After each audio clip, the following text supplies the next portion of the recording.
Çaylardan Tuna'ya Kızıl Çin'le arası var. Düştük kara sevdaya, loy loy gönül güzel yarası var. Düştük kara sevdaya, loy loy gönül güzel yarası var. Al bizi de sürürsen, bayrak olan bürürsen, hele durma yürürsen, loy loy daha yolun yarısı var. Hele durma yürürsen, loy loy daha yolun yarısı var.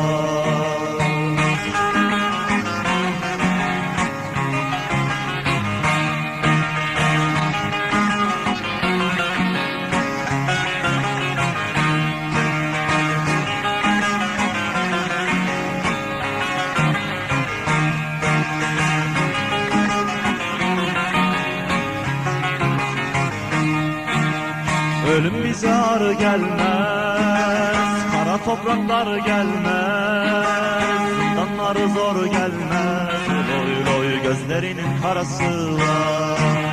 Zindanları zor gelmez, loy loy gözlerinin karası var. Başka nizam istemem, yurtta tasa istemem, yasamasa istemem, loy loy milletimin böresi var. Yasamasa istemem, loy loy ulu Türk'ün böresi var.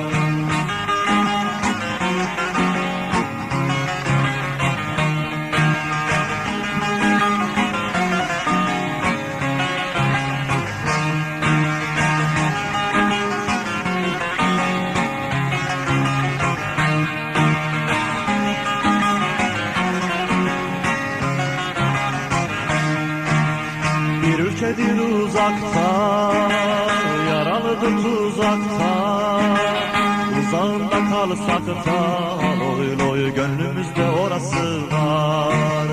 Uzağında kalsak da, loy loy gönüllerde orası var. Ele surat asacak, zalime kan kusacak, sanma böyle susacak, loy loy fırtınası borası var. Sanma böyle susacak, loy loy fırtınası borası var.